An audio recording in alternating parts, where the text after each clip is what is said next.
A extinção dos bolsonaristas está chegando. Carla Zambelli tem mandato cassado pelo Tribunal Regional Estadual SP. Saiba qual pode ser o destino da extremista. Trump deixa Brasil na mão e tira financiamento para verbas humanitárias. Deputada Bia Kicis é processada pelo PT por difamação após espalhar fake news. Agora, a seguidora do Bolsonaro poderá pagar caro na justiça. Fique até o final para entender esses e outros desdobramentos aqui no canal da Mídia Ninja. A deputada federal Carla Zambelli teve seu mandato cassado pelo Tribunal Regional Eleitoral de São Paulo por abuso de poder. Porém, como ainda cabe recurso no TSE, a cassação não tem efeito imediato. O TRE-SP concluiu que Zambelli espalhou desinformação sobre o processo eleitoral de 2022, fazendo uso indevido dos meios de comunicação. Com 5 votos a favor e 2 contra, a decisão a torna inelegível por 8 anos, a partir do ano das eleições, também por abuso de poder político. Caso a cassação seja confirmada pelo TSE, os votos recebidos por Zambelli serão anulados, o que pode impactar diretamente a composição da bancada na Câmara dos Deputados. Entre os parlamentares que podem ser afetados estão Francisco Everardo Oliveira Silva, mais conhecido como Tiririca, e o extremista Paulo Bilinski. A AIGE foi movida pela deputada federal Sâmia Bonfim, do PSOL, que se pronunciou em suas redes sociais para comemorar e explicar mais detalhes sobre a ação.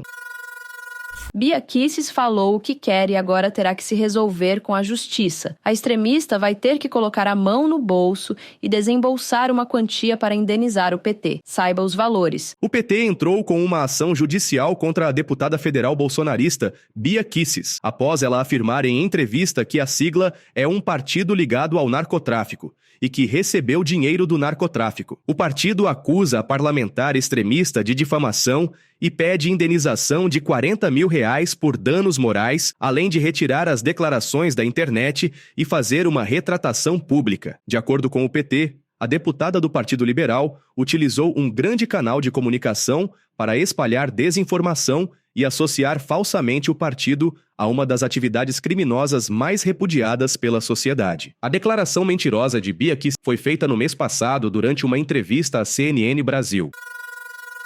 Com a decisão de Trump, o governo Lula terá que incluir terceirizados da PF para substituir os funcionários da Agência da ONU na fronteira. A OIM, Agência da ONU para Migrantes e Refugiados, informou que o Brasil, que ficou de fora da liberação de verbas para programas como a Operação Acolhida, que auxilia imigrantes e refugiados venezuelanos.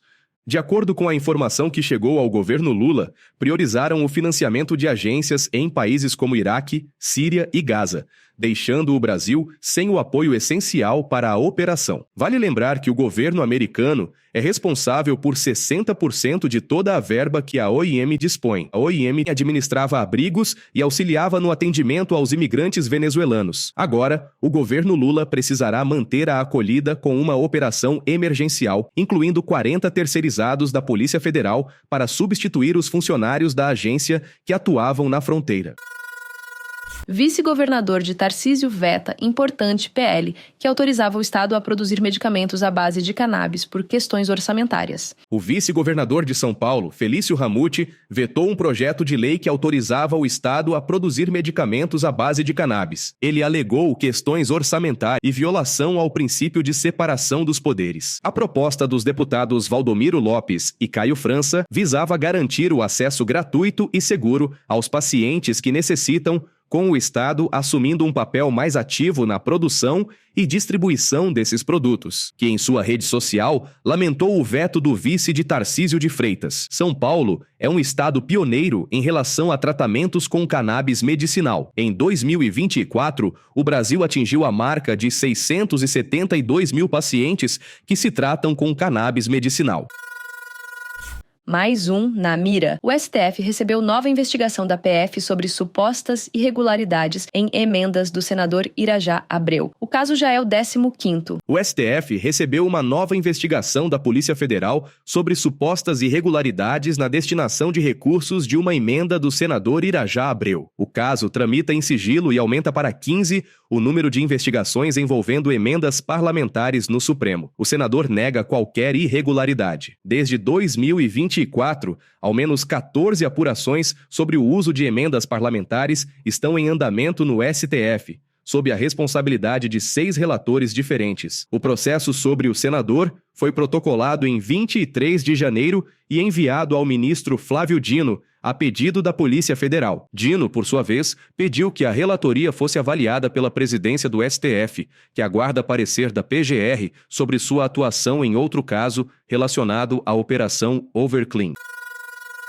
Mais uma vitória para o governo Lula. Brasil fechou 2024 com a menor taxa de desemprego. O Brasil fechou 2024 com a menor taxa de desemprego da história, registrando 6,2% no último trimestre, de acordo com dados do IBGE. Esse resultado representa um marco histórico desde o início das coletas da Pesquisa Nacional por Amostra de Domicílios, o PNAD, em 2012. Outra boa notícia é que o mercado de trabalho apresentou crescimento significativo, com 103,3 milhões de pessoas ocupadas, um aumento de 2,6% em relação a 2023. O número de trabalhadores com carteira assinada alcançou o recorde de 39,2 milhões, sinalizando uma recuperação consistente após os impactos da pandemia. Os setores que mais contribuíram para esse desempenho foram construção civil, 5,6% de crescimento, serviços, comércio e transporte. Destacam-se a criação de 414 mil novos postos na construção, 543 mil no comércio e reparação de veículos e 296 mil no setor de transporte e logística. As notícias boas não param de chegar nesta sexta. O Brasil criou cerca de 1,7 milhões de vagas em 2024, mas isso não foi bom o suficiente para uma economista da Globo. Apesar de o Brasil ter criado 1.693.000 vagas de emprego com carteira assinada em 2024, alguns analistas parecem ter dificuldade em comemorar o sucesso do mercado de trabalho brasileiro. Parece que para alguns economistas, o copo nunca estará completamente cheio se tratando do governo Lula. Na interpretação da economista Zeina Latif para a Globo News, por exemplo, ela analisa os números como negativos, visto que a expectativa do mercado era um pouco maior. Sim, sazonalmente é pior, né? Tem todas aquelas contratações em preparação ao Natal, depois você tem, ao final, né, já uma diluição. Sim, é verdade. Mas mesmo quando a gente tenta ali limpar esse padrão sazonal, foi um número fraco. Foi um número negativo, mesmo limpando esse padrão sazonal. Minha interpretação sobre isso não é ainda efeito de política monetária, não acho que seja isso, não deu tempo. E aqui a gente não está falando de demissões em massa, a gente está falando de contratações que foram aquém do esperado, é diferente, né? Tem um movimento normal de desligamento sazonal, mas em outros anos contratações foram suficientes para compensar em parte e agora não. Agora vamos lá. Teve um câmbio indo a 6,30, uma expectativa de choque de juros, uma volatilidade enorme nos mercados. Quem ia contratar? Espera. É natural que o sentimento de empresários tenha sofrido com aquele ambiente macroeconômico tão difícil de dezembro do ano passado. Na dúvida, você espera. Então, eu acho que tem que tomar um certo cuidado de já traçar, olha, a economia tem aqui um problema sério contratado no mercado de trabalho, e é importante colocar outro ponto aqui. Momentos, eu sei que não é essa discussão, mas acho que é importante já fazer essa ressalva. A gente teve movimentos de demissão em massa do país e aumento forte do desemprego, não foram por política monetária, foram porque tinha um contexto maior, né, mais grave acontecendo, como na crise global de 2008, depois aí sim na recessão longa que a gente teve entre 14 e 16, mas não é tudo política monetária, né? Então eu acho que tem que tomar um certo cuidado, é um número numa situação muito específica, para além da sazonalidade, que foi o susto, que foi aquela tremenda volatilidade, crise de confiança instalada, e isso certamente assustou o empresário, assustou o lado real da economia. Vamos aguardar para ver a superação desse movimento. Você que ficou até aqui faz parte dessa luta por informação verdadeira e responsável. Muito obrigado por apoiar o canal da Mídia Ninja. Agora queremos saber sua opinião. Qual dessas notícias te deixou mais revoltado? Comente aqui embaixo. E claro, já deixa o like, compartilhe este vídeo para que mais gente saiba o que está acontecendo e inscreva-se no canal para não perder nenhuma atualização. Nos vemos amanhã com mais notícias bombásticas.